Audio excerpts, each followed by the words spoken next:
Comment arrêter l'influence et la manipulation de la belle famille?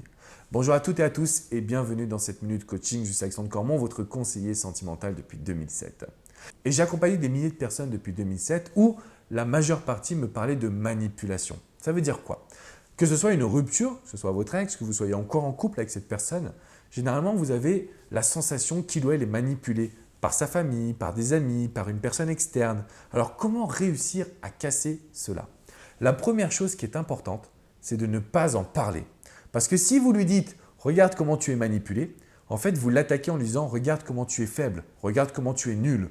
Et là, votre ex, votre partenaire ne changera pas un poil de son attitude. Donc ce qui est important, c'est de ne pas lui faire remarquer qu'il ou elle est manipulé. Ça ne fonctionnera pas malheureusement.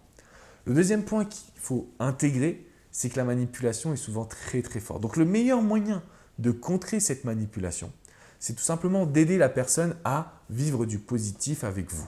Si vous arrivez à contrer la manipulation par tout le positif, ça peut être des échanges par SMS, des échanges de photos, des appels, des rendez-vous en face à face. Si vous arrivez à recréer de la complicité et du rire, votre ex ou votre partenaire ne sera plus manipulé, mais au contraire sera attiré par vous. Donc ça, c'est en fait, généralement, on aura envie de lui dire, on aura envie de la secouer, de lui dire « écoute, regarde là maintenant, tu es manipulé », mais ce n'est pas la bonne attitude. Parce qu'en fait, ça va que détruire sa confiance, créer un fossé entre vous deux et ne pas relancer la complicité. Donc l'objectif principal, quand il y a de la manipulation externe, c'est premièrement de ne pas en parler, deuxièmement de vivre du positif et dans un troisième temps, de commencer à aider la personne à se détacher des autres.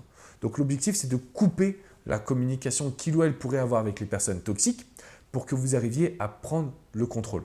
Donc par exemple, vous allez lui présenter de nouveaux amis, vous allez la forcer ou le forcer à s'inscrire à de nouvelles passions. Vous allez donc l'aider à délocaliser ses pensées, son temps, de sorte à ce que cette personne se coupe justement des relations toxiques. Alors quand c'est la famille, c'est plus compliqué, mais simplement le fait de lui donner envie de faire d'autres activités, c'est ce qui va vous aider concrètement à pouvoir contrer la manipulation. Si vous avez des questions, si vous voulez qu'on en parle, c'est dans les commentaires juste en dessous de cette vidéo. De mon côté, je vous invite à mettre un petit pouce bleu, synonyme que vous avez apprécié cette vidéo. Et je vous dis à très bientôt, mais surtout n'oubliez pas de vous abonner à cette chaîne.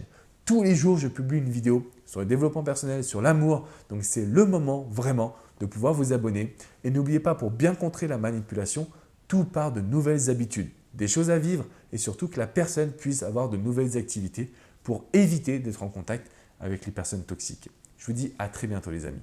Ciao, ciao.